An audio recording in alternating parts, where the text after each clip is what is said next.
Hi, welcome back. It's Rachel. I'm glad you can join me for another book talk. So, today I'm going to talk about a happy topic, grief. Yay! Okay. Um, Honestly, the books I'm talking about have more to do than just grief, but one of the things I'm really happy about as a librarian and as a longtime reader is that there are more and more books coming out for young people that have to do with complicated emotions. And I loved reading as a kid. Beverly Cleary, please. I wanted to be in that neighborhood. And I remember the very first fantasy ever introduced to me, The Hero and the Crown by Robin McKinley, by my friend Will Hagen. And I loved these books. I loved what they had to offer me. But I will say I very rarely remember a book that really dealt with complicated emotions. And often, I feel as a human being, at least for me, I rarely feel just one emotion at a time. Sometimes things are all mixed up, and oftentimes we don't experience things the same way. So, as a librarian and an avid reader, I am so excited that there are more and more books being offered that aren't just diverse, but also provide lots of different doorways for people to experience these kinds of emotions. Because sometimes it's difficult to express using our own words. So, with that being said, I'm talking about difficult emotions and the journeys that we go on with them today. And the two books that I selected are both debut books that came out last year. And they are appropriate for middle school, and one of them, I think, even for upper elementary, all the way to adulthood. And so I do think that they can also reach our young adults. So the first one I want to talk about is Ruby in the Sky, and it is by Jeanne Zulick Ferruolo. And Ruby in the Sky is just, well, it's just lovely. And again, it's not just one emotion, although grief does play a part in what is happening and how different people respond to grief. In this case, part of the grief that Ruby and her family is experiencing, her mom, is her father has died. And they lived in DC at the time. And since then her mom is like, I can't live here. I cannot live in the place where we lived as a family. And so they've been going from place to place to place. And her mother is so consumed by the grief that she's experiencing that in many ways she cannot focus on the grief her own daughter is going through. Does this make her a bad mom? No, it makes her human. And you do see that in the book, which is something that I do appreciate, is recognizing that as adults, we are not perfect. As parents, I'm sure I'm not a parent, but I know from my own mother, she strives so hard to be the very best mother, and she is.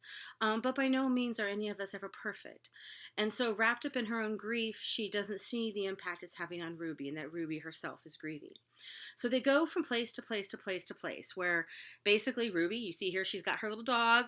Gotta love a book with a dog. And they're packing up the car. They're not even having suitcases. It's garbage bags with their clothes. And they're going to a place. But her mother is never satisfied because she's running from her grief. But this is really the story of Ruby. But of course, it's connected to her mom because it's her mom's grief too. So finally, it gets to a point where her mom doesn't have any money. They're living hand to mouth. And she's talking to her cousin because her mom is originally from Vermont and they've been traveling throughout the South. And her cousin's like, honey, you got to come home. You got to come home. I'm going to help you. I'm going to reach out. I'm going to help you. God bless, by the way, even if you don't believe in God, but you believe something else, another being, bless those people who extend that hand of kindness. And this is what her cousin does. And she says, come home. I'm going to help you out. There's a place up here I can rent. I'm going to make sure Ruby has warm clothes. Just come home. And at first she's resisting, but she realizes she really can't. So she goes home. Okay? Ruby has never been to Vermont, but you know what? She is a pro at getting in front of a classroom and saying, Hi, my name is Ruby. Yay for the awkwardness. She hates that. But what else do you do? So she goes to Vermont. And one of the very first people that she meets is someone that everyone calls the Bird Lady. Her name is Abigail. She chooses to live in a shed, basically, and is homeless, which is a shed that's connected to a mansion that is right next or near to where Ruby and her mom are renting a home. And she's called the Bird Lady because she feeds the birds. There's wires strung up and there's bird feeders, and the woman can actually stand there and hold out her hands like this. I want to make sure you can see it with bird feed, and little sparrows will come and land. Isn't that awesome? That's awesome. And Ruby meets her because her dog runs off. And her dog, who doesn't listen to anyone, listens to the Bird Lady, to Miss Abigail. Because she has a way with animals. And although Ruby's mom says, don't go near that crazy lady that is homeless because I've been hearing stories about her all over this small town, Ruby goes back. Because there's something about a person who can connect that way, who is patient and who is kind, that draws you in when you are lonely and you are grieving. And she soon discovers that Abigail is grieving too. She meets somebody else who also doesn't quite fit into this mostly white, mostly well-to-do town. A young man who is a Syrian refugee, and his name is Ahmad. He lives with his uncle, who is also a Syrian refugee and owns a restaurant. They're also very much not treated by everyone there well, because, well, they're not this color, and they don't practice the same religion. In fact, Ahmad has to keep his prayer rug in the closet of his teacher's classroom because he was made fun of when initially he would pray. And Ruby is drawn to him, mostly because he keeps trying so hard to be her friend. And she's kind of like, I don't want to make any friends. I know I'm not going to be here long. I don't want to make any friends. Oh, I'm making a friend. And she does. And he is kind and he is smart and he has a good heart. All of these things come together. And most of all, Abigail is one of the things that comes together the most. Because in Ruby's desire to want to stay, because these people become like family to her, she wants to understand Abigail, the Bird Lady's grief. What is it that makes her stay where she stays? Especially when some people in town want to get her arrested, want to push her out. Trying to unravel that mystery is also helping Ruby unravel her own, her grief, her mother's grief, and what does all of that mean, and how do you move forward? Ruby in the Sky. Birds are a beautiful motif in this book for those of you who just can't help, if you're a former English teacher like me, looking at things. What is it that helps to make you fly? And how can you let those other things go? Do you ever let them go? It's a beautifully written book about how the things that make us different aren't that different after all. The other book that I recommend about big emotions and complicated journeys is called The Miraculous, and it's by Jess Redman, another debut book. And this is the one that I would say upper elementary it's appropriate for, as well as through middle school. Heck, I liked it, when I'm in my mid-40s. So this is a book that touched my soul, just like Ruby in the Sky. And it is one about grief and, in case you didn't guess it, miracles. So the protagonist's name is Wunder, W-U-N-D-E-R. And he is a wonder because his parents never expected to have kids. And this very much reminded me of my Uncle Mike, because him and my Aunt Linda never expected to be able to have children. 8 years later, my cousin comes along. And sometimes those miracles happen. And That is what wonder is. He is their miracle. And he knows this story, but he becomes fascinated by miracles. In fact, he calls himself a miracologist. Don't you love that? I want that to be an occupation. I want to be a miracologist. I want to study miracles. Wouldn't that be fabulous? Yes, yes. Let's put that in, like when they have those career pathway checklists of things that you can do. I want that to be a career, a miracologist. And that is what wonder is. And what incites it isn't necessarily his existence, but when he is young, there are woods behind his house, and he is walking with his parents. And there is an abandoned house made from a very specialized wood of trees that don't exist everywhere. You will find more out about it when you read this book. And it is called the Doorway House. Why? You will find out. And I also like that concept of doors. You know how people say doors will open for you? Keep that in mind. And while he's watching it, his parents are looking elsewhere. It's like teachers don't notice what happens in a classroom. It's parents same way. They're always looking elsewhere when all the magic happens or the stuff that shouldn't happen. So he's watching it, and all of a sudden, the turrets move. The whole house moves. All these weird doorways move. Doorway house. And he's pulling on his mom's hand. He's like, look! You already know it. Nothing's moving by the time they turn to look. First miracle he witnesses. And so his mother buys him a book that she calls The Miraculous. And he starts to record miracles. Now, first she records for him because he doesn't know how to write. But then he takes over when he's able to.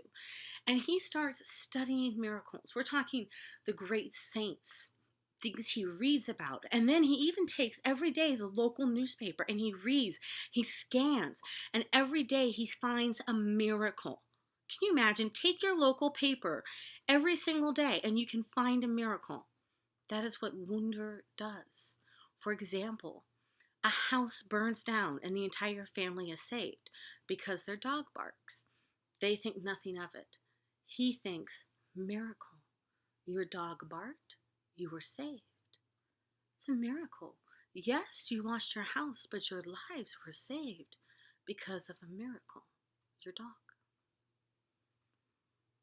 What a way to see the world. So, at 11 years old, when we find wonder, he even has a club at school for miracology. All right? When we open the story, though, a death has happened. And I'm not going to tell you whose death, but a death close to him has happened to the point that he no longer believes. How can miracles exist if this is allowed to happen?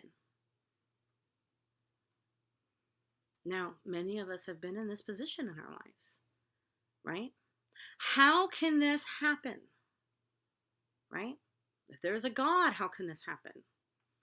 If we wonder, how can there be miracles if this happens? This is supposed to be the miracle. How can this happen? Throws away the miraculous book. And he goes to the graveyard. His mother cannot come out because she has sunk so low in depression. And he goes with his father. And on the same day, one of the people, Faye, who is part of his club, and he doesn't know her well, is also there for a different death. And they have to get to the cemetery. They have to pass the Doorway House. And on the way back, only Wonder and Faye see this. There's an old woman sitting outside the house, the abandoned house. And she waves at them. Wonder dismisses it, but Faye is intrigued. And so she goes to him and she says, we must find out who this person is. I can't do this. I can't do this. Can't do this. Right? Now, Faye is persistent. I'm going to give this girl some credit. She is persistent, and she drags Wonder's butt there. And this woman has a letter, and she seems to know all about them, and says, you will deliver this letter to this person. Here's the thing. There is a letter after a letter after a letter, and Wonder starts to realize that these letters that he is delivering, that make some people burst into tears, they're connected to names that he knows, names of people he recorded who experienced miracles. What does miracles have to do with grief, with death? What is the mystery? Where does she keep sending them? Why? Why are they going by train, by bike, all over the place? What is the purpose? What is happening? Who is she? Find out. Can you still believe in miracles? Will Wonder believe again? That's the question.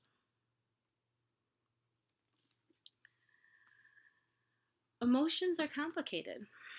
I said that, yes, grief, but it's more than that. These books have a lot more to do than just grief. They have to do with the connections we make with people. And those connections that we make help us to be stronger, help us to understand who we are and who others are too. And oftentimes the journeys that we go on are not the ones that we plan. And sometimes they can be better. So I highly recommend both Ruby in the Sky and The Miraculous. They are wonderful books about how do you untangle those things within you.